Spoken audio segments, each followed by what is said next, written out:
क्या बोला कि अगर तुम किसी भी स्क्वायर मैट्रिक्स का ट्रांसपोज लोगे तो उसके जो डायगोनल एलिमेंट्स होते हैं ना वो चेंज नहीं होते।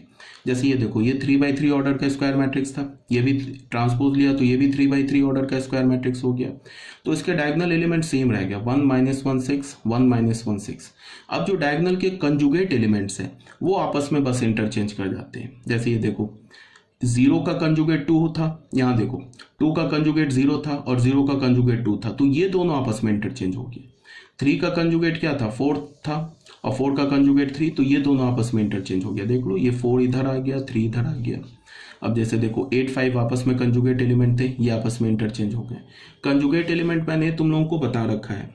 जैसे कंजुगेट एलिमेंट तुम कैसे ऑब्टेन करते हो, मैं बोलूँ सेकेंड रो फर्स्ट कॉलम का कंजुगेट क्या होगा, वो फर्स्ट रो सेकेंड कॉलम का एलिमेंट हो जाएगा। अगर मैं बोलूँ थर्ड रो सेकेंड कॉलम का कंजुगेट क्या होगा, थर्ड रो सेकेंड कॉलम, तो वो क्या हो जाएगा, सेकेंड रो थर्ड कॉलम का कंजुगेट एलिमेंट हो जाएगा। तो ये तो कंजुगेट में बता रखा है। तो आप चाहो तो किसी भी स्क्वायर मैट्रिक्स में तुम डायरेक्ट ऐसे भी ट्रांसपोज निकाल सकते हो। जैसे कि मुझे यहीं से ट्रांसपोज निकालना था, तो एक तो मैंने रो को कॉलम में चेंज कर दिया या कॉलम को रो में चेंज कर दिया। दूसरा क्या रास्ता है कि जैसे कि मैंने ए ट्रांसपोज लिखा, तो ए ट्रांसपोज में सिर्फ कंजुगेट एलिमेंट को, अगर स्क्वायर मैट्रिक्स है तो तब की बात कर रहे हैं, डायगोनल को तो सेम रहने दिया, 1 -1 6 रहने दिया। अब बस कंजुगेट एलिमेंट को हमने इंटरचेंज कर दिया। जैसे ये 2 0 है ना, तो यहाँ पे 2 कर दिया, यहाँ पे 0 कर दिया। अब जैसे ये 3 4 है, तो यहाँ पे 4 कर दिया, यहाँ पे 3 कर दिया। अब जैसे ये 8 5 है, तो यहाँ पे 5 कर दिया, यहाँ पे 8 कर दिया, तो भी ये डायरेक्ट हमें ए ट्रांसपोज मिल जाएगा। देख लो ये ठीक है। ये सिर्फ स्क्वायर मैट्रिक्स के लिए वैलिड है, बार बार बोल रहा हूँ। नॉन स्क्वायर मैट्रिक्स में डायगोनल नाम की कोई चीज़ नहीं होती है। इस नॉन स्क्वायर मैट्रिक्स में कंजुगेट नाम की कोई चीज़ नहीं होती है, कंजुगेट एलिमेंट नाम की कोई चीज़ नहीं होती है। तो ये स्क्वायर मैट्रिक्स के लिए वैलिड है। तो ये बात क्लियर होना चाहिए, ट्रांसपोज हम लोग कैसे लेते हैं। ठीक है, तो उसके बाद ट्रांसपोज के बाद हम लोग क्या करेंगे, ट्रांसपोज के, अच्छा यहाँ पे एक बात और लिखा हुआ है clearly, A is not equal to A transpose in general. अगर मैं बोलूँ ना कि मैंने ए मैट्रिक्स का ट्रांसपोज ले लिया, तो वो ए मैट्रिक्स और ए ट्रांसपोज मैट्रिक्स आपस में इक्वल नहीं होते। इन जनरल हो भी सकते हैं। कब होते हैं, जब वो मैट्रिक्स एक सिमेट्रिक मैट्रिक्स हो। ठीक है ना, सिमेट्रिक मैट्रिक्स होगा तब उसके ए और ए ट्रांसपोज इक्वल आ जाएंगे, वो सिमेट्रिक मैट्रिक्स। अभी हम आगे पढ़ेंगे सिमेट्रिक मैट्रिक्स किसे बोलते हैं। But in general A is not equal to A transpose. अगर मैं बोलूं कि ए और ए ट्रांसपोज इक्वल है, तो उसका मतलब क्या है कि जो ए मैट्रिक्स है वो एक सिमेट्रिक मैट्रिक्स है। ठीक है, सिमेट्रिक मैट्रिक्स का जो डेफिनेशन होता है वो ट्रांसपोज से ही आता है कि if A is a symmetric matrix then A is equal to A transpose. तो वो अभी हम आगे सिमेट्रिक मैट्रिक्स में पढ़ेंगे। बट टाइमिंग आपको क्या याद रखना है कि A is not equal to A transpose in general, पहली बात। दूसरी बात क्या कि हम जो ट्रांसपोज लेते हैं वो स्क्वायर मैट्रिक्स में या नॉन स्क्वायर मैट्रिक्स दोनों में ले सकते हैं। अगर हमारे पास m/n ऑर्डर का मैट्रिक्स है तो उसका जो ट्रांसपोज होगा वो n/m ऑर्डर का होगा, और m/n ऑर्डर के मैट्रिक्स का भी आप ट्रांसपोज ले सकते हो, n/n ऑर्डर के मैट्रिक्स का भी ट्रांसपोज ले सकते हो। बट अगर तुमने स्क्वायर मैट्रिक्स का ट्रांसपोज लिया तो वहां पे मैंने क्या बताया कि जो डायगोनल के एलिमेंट्स होते हैं वो आपस में चेंज नहीं करते, वो एज इट इज रह जाएगा। बट जो डायगोनल के ऊपर और नीचे के कंजुगेट एलिमेंट्स होते हैं वो बस आपस में इंटरचेंज हो जाते हैं।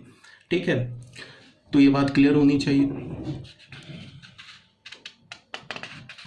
अब आ जाओ नेक्स्ट जो हमारा properties of transpose of A matrix. Transpose of matrix, properties of transpose of A matrix, ये हमारा नेक्स्ट पॉइंट है।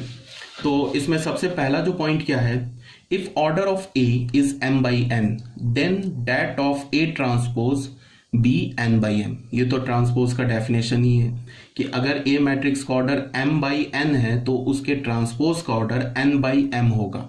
ठीक है, ये तो फर्स्ट पॉइंट हो गया। सेकंड पॉइंट क्या है कि ए मैट्रिक्स के i jth का एलिमेंट और उसके ट्रांसपोज के j ith का एलिमेंट ये इक्वल होता है for all i and j। ये भी ट्रांसपोज के डेफिनेशन से आ गया जो अभी हमने पढ़ा। ये दो पॉइंट जो एक्चुअली, ये तो अगर कोई मैट्रिक्स का हम ट्रांसपोज लेंगे तो इस दो पॉइंट को वो सेटिस्फाई करेगा। ठीक है, तो ये तो ऑलरेडी हमने अभी कर रखा है। थर्ड पॉइंट में आते हैं कि किसी भी मैट्रिक्स का अगर तुम डबल ट्रांसपोज लोगे तो वो सेम मैट्रिक्स आ जाएगा। अब ये बहुत सिंपल सी बात है। तुम ऐसे सोचो, अगर मैंने ए मैट्रिक्स का ट्रांसपोज लिया तो हमने क्या किया, रो को कॉलम में चेंज कर दिया तो ए ट्रांसपोज आ गया। फिर ए ट्रांसपोज का ट्रांसपोज लिया तो फिर हमने क्या किया, रो को कॉलम में चेंज कर दिया। तो होगा क्या कि एक बार रो कॉलम में चेंज हो गया तो रो कॉलम बन गया। फिर जब कॉलम को तुम रो में चेंज करोगे तो ओरिजिनल वापस जो पहले ए मैट्रिक्स में रो था वही रो बन जाएगा। तो इसका क्या मतलब होगा, सेम मैट्रिक्स आ जाएगा। ये तो बिल्कुल सिंपल सी बात है, लॉजिकली आपको समझ में आ रहा होगा। नहीं अगर क्लियर है तो उसके लिए भी मैं क्या करता हूँ, एक एग्जाम्पल देख लेते हैं। जैसे तुम एग्जाम्पल देखो, जैसे हमने कोई भी एक मैट्रिक्स ए मैट्रिक्स ले लिया, ट्रांसपोज के लिए जरूरी नहीं है कि वो मैट्रिक्स हमारा स्क्वायर मैट्रिक्स हो, नॉन स्क्वायर मैट्रिक्स का भी ट्रांसपोज एग्जिस्ट करता है। जैसे मान लो हमने ले लिया 1 2 3 4 5 6, एक नॉन स्क्वायर मैट्रिक्स ले लिया 2/3 ऑर्डर का। अब मान लो कि हमने इसका ट्रांसपोज लिया, तो ट्रांसपोज में क्या करेंगे, या तो सारे रो को उठा के कॉलम बना दे या सारे कॉलम को उठा के रो बना दे, एक ही बात है। तो मैंने क्या किया, इसके पहले रो को पहला कॉलम बना दिया, ये पहला रो है ना, इसको पहला कॉलम बना दिया 1 2 3 4 5 6।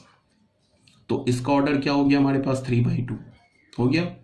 अब हमने क्या किया, इस ट्रांसपोज ए ट्रांसपोज का दोबारा से ट्रांसपोज लिया, ए ट्रांसपोज का दोबारा से ट्रांसपोज लिया।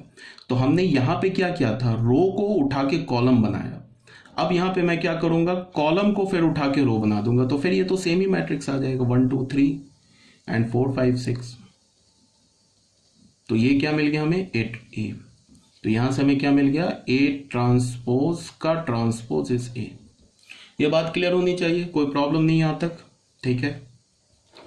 तो इसका क्या मतलब है, ये तो नॉन स्क्वायर मैट्रिक्स था, स्क्वायर मैट्रिक्स भी ले लो, उसका भी ट्रांसपोज लोगे, अगर तुम डबल ट्रांसपोज लोगे तो वो सेम मैट्रिक्स आ जाएगा, ठीक है।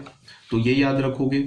फोर्थ पॉइंट क्या है कि दो मैट्रिक्स का सम लेकर ट्रांसपोज लो या तुम ट्रांसपोज लेकर सम लो, बात बराबर है।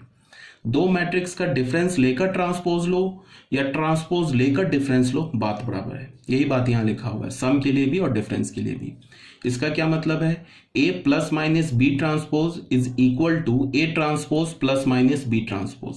चाहो तो तुम इसको वेरीफाई भी कर सकते हो, एक ए मैट्रिक्स ले लो, बी मैट्रिक्स ले लो, पहले उन दोनों को ऐड कर लो, उसके बाद ट्रांसपोज ले लो, या पहले दोनों का अलग अलग ट्रांसपोज लेकर ऐड कर लो, रिजल्ट जो तुम्हें मिलेगा वो सेम मिलेगा, ठीक है।